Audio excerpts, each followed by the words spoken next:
Selamat datang dalam video Highlight Post Todays. Konten Highlight Post Todays adalah sebuah konten informatif yang diharapkan dapat menginspirasi teman-teman di rumah.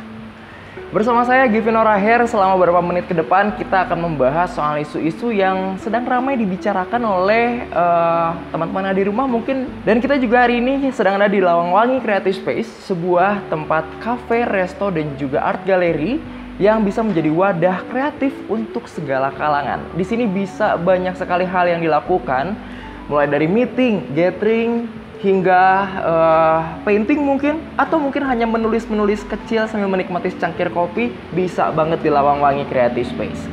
Dan ngomongin soal menulis-menulis kecil, Gavin masih mendengar isu-isu tentang generasi muda sekarang atau anak muda sekarang tuh minat menulisnya semakin berkurang atau semakin rendah. Hal itu menurut Gavin miris sekali, karena kan harusnya anak muda atau generasi muda sekarang itu adalah masa-masanya kreativitasnya semakin berkembang gitu ya. Tapi jika minat menulisnya berkurang, media apa yang menjadi media mereka untuk menyalurkan kreativitas dia gitu ya. Karena sebetulnya isu soal generasi muda memiliki literasi yang sangat bukan buruk ya, tapi berkurang gitu ya.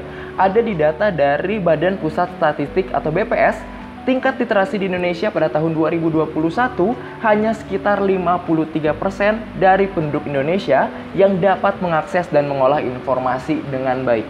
Meskipun data ini tidak menunjukkan bahwa anak muda atau generasi muda itu minim literasi atau tidak memiliki minat menulis yang baik, tetapi fakta ini menunjukkan bahwa adanya kesenjangan dalam kebiasaan membaca yang akhirnya berpengaruh pada kemampuan menulis.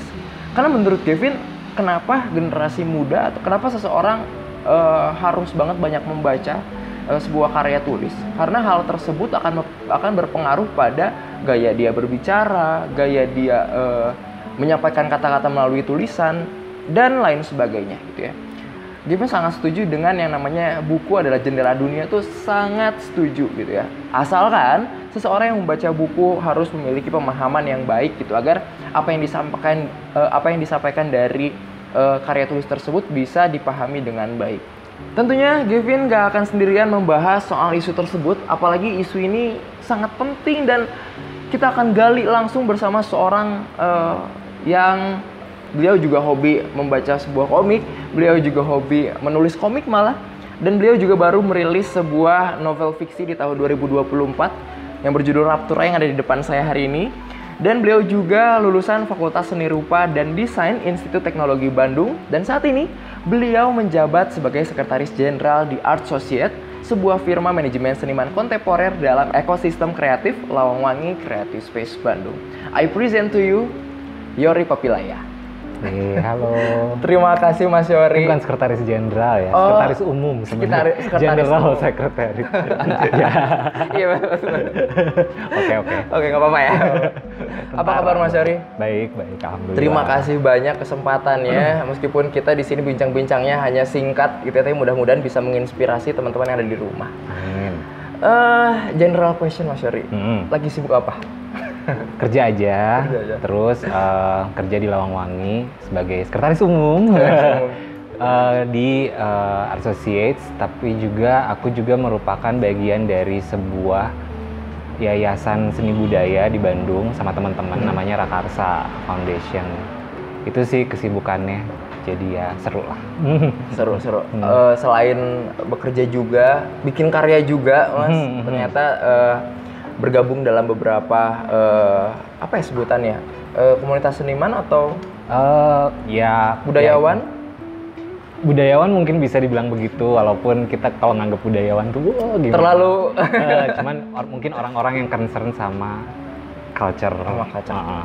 Oke. Ngomongin soal konteks kita pada hari ini Mas, dari seorang penulis dan seorang yang memiliki kegemaran membaca komiknya dari kecil apa? Dari kecil, baca novel juga suka dari kecil. Novel juga. Iya sih. Nah, mungkin dari situlah kenapa Mas Yori mungkin bisa membuat sebuah karya tulis ya. Nah, menurut Mas Yory nih, gimana tanggapannya soal minat menulis anak muda yang sekarang katanya semakin menurun karena adanya media digital, media sosial dan lain-lain tuh? Ini anak muda Indonesia atau secara Indonesia? umum? Indonesia, oke. Kalau Indonesia, saya ngelihat kan sosial media itu impact-nya di mana-mana ya. Betul. Tapi tetap kok di negara lain orang masih senang baca, orang masih senang nulis. Jadi sebenarnya problemnya spesifik di Indonesia dan menurut saya bukan sosial media, walaupun itu memperparah. Kalau menurut saya mungkin masalah kurikulum di sekolah. Kita tuh terbiasa untuk ketika belajar bahasa, itu tuh kayak berat gitu, tugas.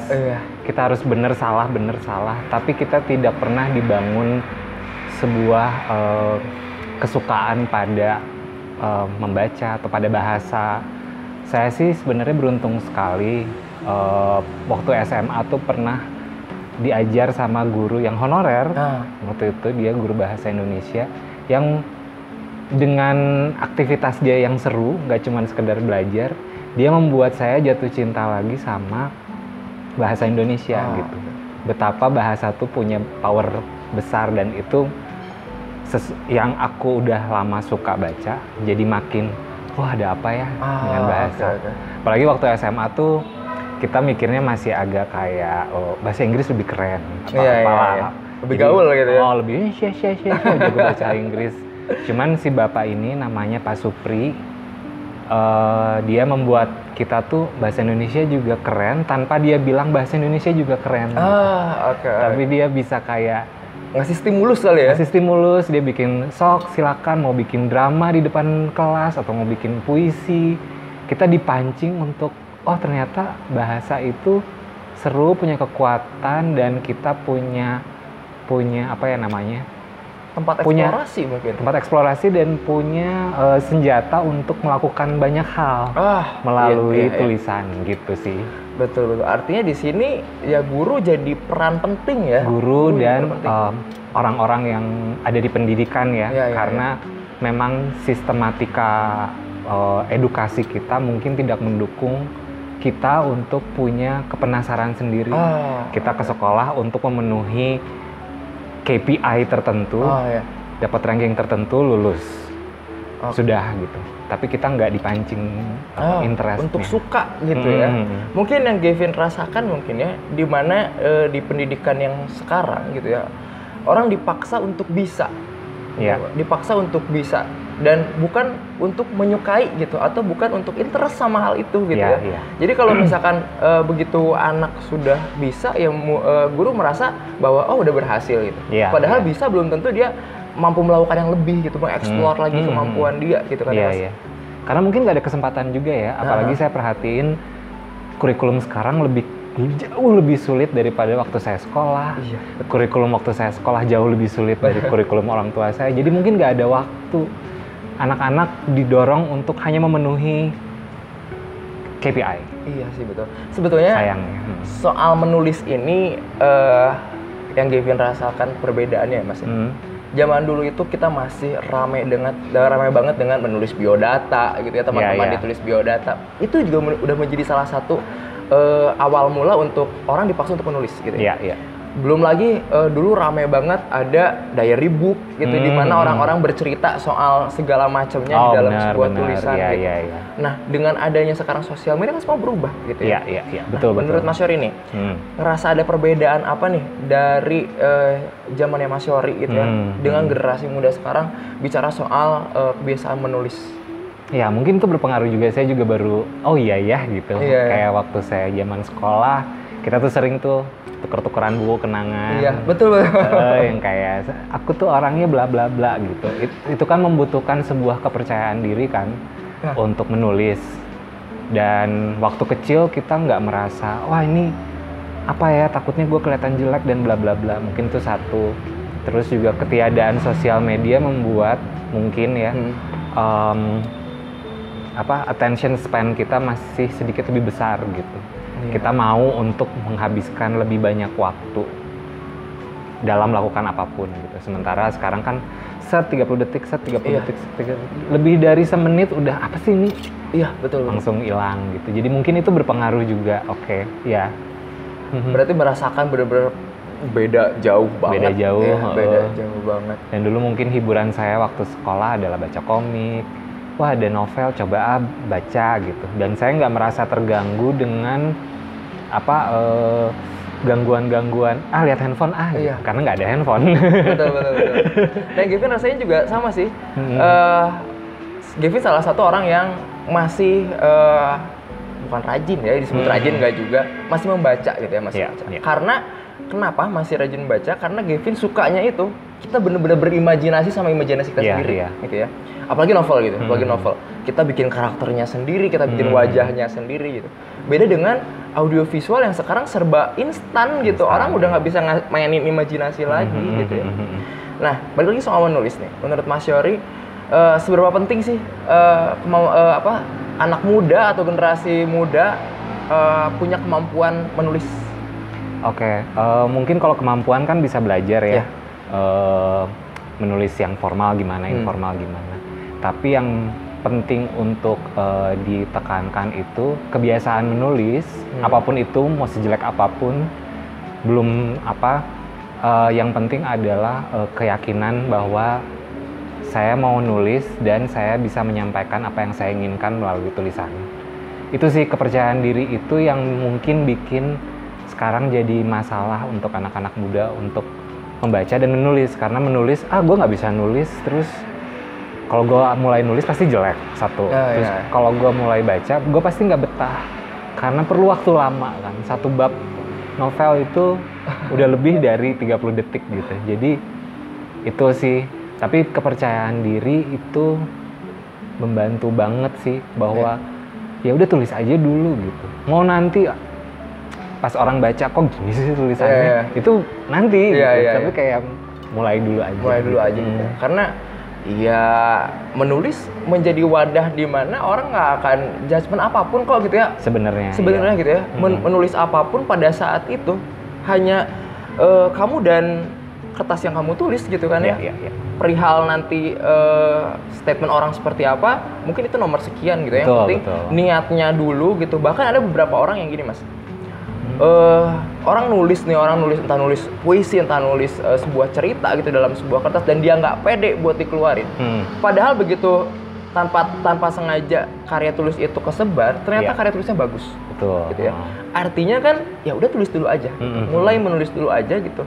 Perihal nanti seperti apa itu bisa menjadi nomor sekian gitu ya Mas ya. Itu urusan di luar menulis gitu ya.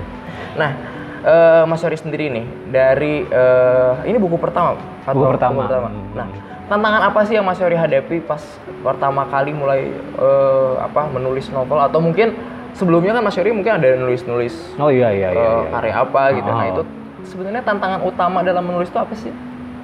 Mungkin satu kepercayaan diri, karena saya mulai nulis itu dari SMA. Pengen bikin novel besar, pengen bikin novel kecil, semuanya tuh gagal gitu.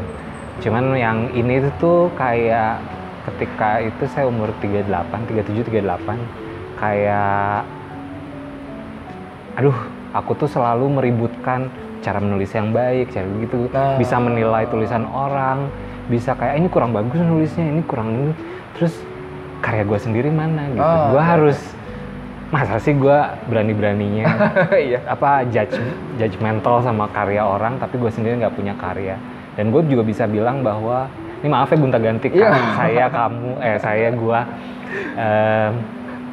gue juga bisa bilang bahwa Raptura ini nggak perfect gitu. Cuman kenyataan bahwa saya akhirnya berani dan menyelesaikan ceritanya itu ngebawa hal yang baru, dan saya jadi lebih pede untuk menulis selanjutnya. Cuman memang yang pertama itu sulit sekali, karena dia adalah kegiatan yang sepi. Maksudnya kita bahkan nggak bisa share kita nulis tentang apa, bukan nggak bisa share karena kerahasiaan ya. Kalau kita share pun orang juga, gue nggak peduli sih. Lu tulis dulu aja dulu, ntar gue baca gitu kan. Jadi kayak bener-bener sendirian selama beberapa lama, tenggelam dalam pemikiran kita sendiri. Dan buat saya terutama orang yang lumayan senang bersosialisasi kan itu penderitaan ya. Harus menyendiri gitu. Menyendiri, kesepian di dunia yang saya bikin sendiri gitu. Dan nggak ada yang ngerti gitu. Jadi mungkin itu tantangannya, bahwa menulis itu it's a lonely thing gitu. Itu sih paling. Cuman nggak jadi lonely lagi ketika sudah jadi, terbitkan, orang baca, orang berinteraksi dengan itu. Cuman sebelumnya tuh memang lonely, itu satu. Lalu kemudian, tadi kan saya cerita saya udah punya banyak pengetahuan mengenai menulis yang baik, bla bla bla bla bla bla bla. Itu jadi tantangan juga karena saya terus-menerus self-criticize ketika menulis kan. Dan salah-salah kalau nggak bisa kita kontrol, itu menghentikan saya menulis. Ya jadi kok gue gini sih nulis, memang gue nggak bisa kali gitu. Itu harus saya lawan terus gitu. Jadi ya pada akhirnya dilemesin aja, dilepasin aja gitu, biar mengalir aja gitu. Iya, pokoknya gue harus nulis sampai selesai titik gitu. Oke. Ngomongin soal Raptura nih Mas. Iya. Tahun lalu Mas Yohri baru aja merilis sebuah novel fiksi yang berjudul Raptura ini. Nah, tadi sedikit udah di-spill nih ya, bagaimana sebuah proses terciptanya novel tersebut dengan segala overthinkingnya Mas Yohri gitu ya. Selain tantangan itu nih Mas, novel ini tuh proses intinya nih, proses inti ceritanya bisa terbentuk tuh gimana sih Mas? Pada akhirnya ada yang bilang kan untuk awal-awal menulis, apapun sih, berkarya ya. Jadi misalnya melukis juga, atau misalnya berkarya apa gitu, tari, lebih baik bercerita tentang diri sendiri. Jadi biasanya penulis-penulis yang masih muda itu akan kayak meletakkan diri mereka ke dalam dunia yang mereka inginkan atau yang mereka harapkan atau apa. Cuman karena waktu itu saya udah dalam posisi, sudah ngerti banget, bukan ngerti banget ya, udah banyak tahu lah mengenai pitfalls orang penulis baru. Jadi saya menghindari itu. Cuman memang saya mengambil interest yang sedang saya alami ketika di sekitar saya menulis ini. Jadi misalnya saya waktu itu lagi seneng, saya selalu dalam hidup saya ngebahas betapa agama dan kepercayaan itu mempengaruhi cara kita berpikir, cara kita menilai hidup. Dan saya selalu punya banyak tarik ulur dengan damai berantem sama agama gitu. Itu saya masukkan ke sini pada akhirnya gitu. Terus misalnya saya lagi suka waktu itu kayak semacam urban legend di internet mengenai backroom. Jadi saya masukkan sisi horornya di situ. Tapi saya pergunakan juga sisi backroom itu sebagai cara si karakter di buku ini untuk kayak mempertanyakan lagi pandangan dia mengenai agama, mengenai keluarganya gitu. Jadi itu sih. Jadi awalnya karena interest terdekat aja yang lagi hits di kepala saya, dan ini harus diapain ya? Ini kayak gitu bergulung-gulung. Artinya berarti novel ini tercipta nggak perlu effort yang terlalu gimana banget, sebenarnya tinggal ngebilah aja. Ada apa di sekitar kita gitu, ada apa di pikiran kita gitu. Ada apa di pikiran apa yang kita lagi passionate pikirin gitu. Iya. Kalaupun itu tentang cinta ya tulislah gitu. Kalaupun patah hati ya tulislah. Apa bisa nih Mas Yohri tiba-tiba novel selanjutnya percintaan gitu? Bisa aja, tergantung nanti ada apa nih di pikirannya. Tergantung ada apa. Tapi sebenarnya kalau boleh, aku memang mulai lagi menulis buku kedua Raptura. Yang ada di universe yang sama, cuman karakternya kayak pernah bersinggungan di buku pertama tapi udah gitu. Jadi ya mungkin aku akan mencoba untuk mengulik sisi lain atau dari interest yang sekarang ini sedang saya alami gitu. Oke Mas, dengar nih novel Raptura ini akan rilis ya? Akan rilis ulang? Akan dirilis. Nah itu tuh ada nggak sih Mas perbedaan dari rilisan terbaru sama rilisan yang pertama? Oke, yang pertama ini waktu itu perjalanannya panjang. Dari manuskripnya selesai sampai bukunya jadi begini tuh setahun apa 2 tahun. Lumayan juga. Jadi kayak saya apa belanja publisher, terus apa udah keluar uang terus nggak jadi apa-apa ya, itu mah sudah lah ya. Tapi waktu itu akhirnya dia keluar begitu saja tanpa proses editing. Jadi yang pertama ini tuh masih murni, wah kebetulan nama karakternya murni, masih masih murni apa, dia tidak diedit baik dari segi bahasa, typo atau apa konten. Nah, yang kedua ini, jadi setelah ini terbit baru saya ngurusin ISBN-nya. Jadi yang sekarang udah ada ISBN. Dan ya baru ada obrolan lagi dengan editor. Dia sedang membaca, di minggu ini dia sedang membaca. Jadi untuk terbitan yang sesudah ini, masih Raptura yang ini tapi yang sesudah ini diharapkan udah kayak lebih ideal sebuah novel gitu, karena melewati proses editing konten. Bahkan jadi editing konten tuh bukan sekedar oh kata ini salah atau kata ini nggak cocok atau ini salah tulis, tapi lebih merupakan bab ini kayaknya bisa dibuang deh, ini nggak penting gitu. Terus kenapa karakter ini tiba-tiba bersikap seperti ini, jadi editornya bisa ngasih insight dari orang luar yang gue membaca karakter, misalnya gue membaca karakter ini dia sifatnya A, tapi kenapa di sini dia tiba-tiba bersikap B. Jadi ada ketidakkonsistenan, dia bisa point out gitu. Jadi aku berharapnya Raptura berikutnya tuh sedikit more perfect lebih, gitu ya. Ya, lebih perfect lah gitu. Oke Mas, kalau misalkan teman-teman di rumah nanti di rilisan kedua ini, di rilisnya ini bisa didapetin di mana sih Mas novel Raptura ini? Oh, kalau rilis itu sebenarnya saya belum tahu juga, tapi saya bekerja sama HV Lab, itu teman-teman saya juga dari High Volta, jadi mereka juga kayak semacam distributor lah. Kalau penerbitnya sih yang menerbitkan ISBN-nya tuh Rakarsa. Jadi Rakarsa juga sekarang udah statusnya penerbit. Sudah semakin berkembang gitu ya. Jadi bisa menerbitkan, paling tidak menerbitkan ISBN. Tapi untuk distribusi, nanti mungkin saya akan mengobrol dengan teman-teman saya dari HV Lab gitu. Kita mau taruh di mana, mau dirilisnya seperti apa, apakah ada talk show, ataukah ada apa ditaruh di dititip di beberapa toko buku, yang sebenarnya sedikit banget ya di Bandung tuh gitu. Jadi ya gitulah. Jadi mungkin kita akan berkabar melalui Instagram atau apalah tentang ini udah ada di sini, bisa didapat di sini. Mungkin bisa di sosial media Rakarsa juga mungkin ya? Kedepannya? Mungkin. Tentu saja, karena mereka akan namanya muncul kan sebagai penerbit. Gitu. Mas, terakhir nih Mas, ada rencana apa ya kedepannya Mas Yohri? Apakah akan ada tulisan terbaru mungkin setelah Rakarsa yang rilis? Jadi sekarang itu saya lagi simultan nulis 2 buku. Jadi Rakarsa yang berikutnya, bukan Rakarsa yang ini, Rakarsa yang berikutnya, dan satu lagi itu non-fiksi. Mengenai apa saya bisa cerita nggak ya? Karena berkaitan dengan LGBT. Oke. Ya, begitulah. Memang menarik sih itu kayaknya.